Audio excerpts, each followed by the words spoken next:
কাদিয়ানীতে মহাসম্মেলনে, বিশ্ব সম্মেলনে আমি তোর পক্ষ থেকে যাই নাই, বক্তৃতা দেই নাই, আবার এখানে বলার কি আছে?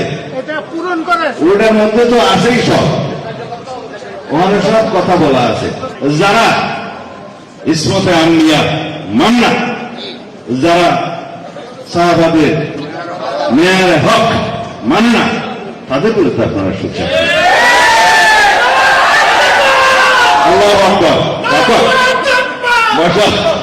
আপনারা যে সমস্ত দাবি দেওয়া এখানে দিয়েছেন, এগুলো তো আমাদের দাবি দেওয়া। আমাদের সবসময় এগুলো বিষয়ে কথা বলেছি আমরা।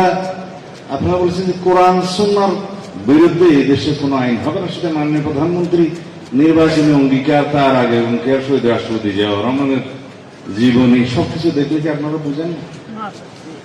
এটা আমরা বারবার উচ্চারণ করি, এই দেশে 92% মুসলমানের দেশে কোরআন সুন্নাহর বিরুদ্ধে কোনো আইন পাশ হবে না ইনশাআল্লাহ। আপনারা এখানে আর কিছু দাবি দিয়েছেন, শাপলা চত্বরের হত্যাকাণ্ডের বিচারের জন্য। আমি তখন ইন্টারিম গভর্নমেন্টের সময় সবাইকে বলেছেন আপনারা মামলাটা দায়িত্ব, বাকি দায়িত্ব আমার। মামলা দায়ের হয়েছে, যে এইটুকু সম্ভব হয়েছে কাগজপত্র দিয়েছেন, চার্জশিট হয়ে গেছে, বিচারের অপেক্ষায় হয়েছে কিনা বলেছেন। আলম ওলামাদের বিরুদ্ধে মিথ্যা মামলা প্রত্যাহার করতে হবে। গত 2 সপ্তাহ আগেও তো মাওলানা সাজিদুর রহমান সহ আমাদের মুরব্বী, আপনারা সবাই মন্ত্রণালয়ে গেছেন, কথা বলেছেন, তালিকাগুলো দেন প্রত্যাহারের জন্য। আমরা জেলা পর্যায়ে জেলা ম্যাজিস্ট্রেটের নেতৃত্বে যে কমিটি করেছি, ওখান থেকেই আমরা স্ক্রুটিনি করে মন্ত্রণালয়ে নিয়ে এসে প্রত্যাহার করে দেব। কাজটা আপনাদের করতে হবে।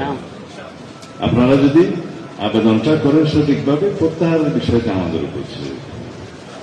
আপনারা বলেছেন প্রাথমিক পর্যায় থেকে মাধ্যমিক পর্যায়ে পর্যন্ত ধর্মীয় শিক্ষা বাধ্যতামূলক করা, আর নৈতিকতা বিষয়ক শিক্ষক নেয়ার ক্ষেত্রে আমাদের নীতিগত সিদ্ধান্ত আছে ধর্মীয় শিক্ষক, এবং সেইটার জন্য বাজেট সংস্থানের ব্যবস্থাও গত বাজেটে হয়েছে।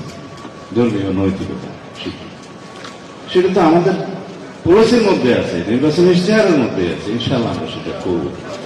আর যে সমস্ত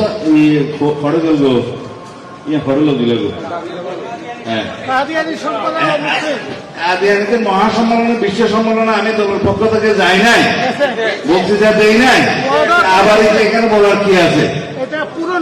ওটার মধ্যে তো আছেই সব, ওখানে সব কথা বলা আছে। আমরা বলেছি সংসদে আমরা আলাপ করে বাংলাদেশে যাতে শান্তি শৃঙ্খলা বজায় থাকে, ধর্মীয় সম্প্রীতি বজায় থাকে, সেই বিষয়ে আমরা সিদ্ধান্ত নেব। খাস করে যদি বলেন যে এখনই আইন প্রণয়ন করুন, তাহলে একটু অসুবিধা, কারণ বাংলাদেশে তো বিভিন্ন রকমের গোষ্ঠী আসে, আপনারা জানেন। হ্যাঁ, হিন্দুটা হয়তো সেদিন নোয়াখালীতে সম্মেলন করতে চাইলেন, ওজন অনুমতি হলে আমি দিনে দিন অনুমতি যান, ঠিক কিনা? হয়েছে, আর কিছু নাই। দাওরায়ে হাদিস মাস্টার্স পর্যন্ত স্বীকৃতি, এটা তো আমাদের নেত্রী মহকুমা নেত্রী দেশনেত্রী বেগম খালেদা জিয়ার সময় এই স্বীকৃতি দেওয়ার ব্যবস্থা করেছিলেন। গ্যাজেট নোটিফিকেশনের সম্ভবত হয়েছিল, তারপর আমরা রাষ্ট্রীয় ক্ষমতায় থাকলাম না, এই স্বীকৃতি প্রদান করা হয়েছে। ওর উপরে আমরা বলেছি তাদেরকে সরকারি পর্যায়ে যেখানে যেখানে সুবিধা হবে সেখানে আমরা নিয়োগ দিব। এটা তো আমাদের আছেই। আপনারা আর বাকি যা কিছু করেছেন এগুলা তদবির নিয়ে আমরা মিটিং করেছি, গত 2 সপ্তাহ আগে মিটিং, আপনাদের সাথে মিটিং করেছি। আগামী সপ্তাহে ইনশাআল্লাহ আমরা একটা ফয়সালা দেব, সেটা এই মজলিসে বলার দরকার।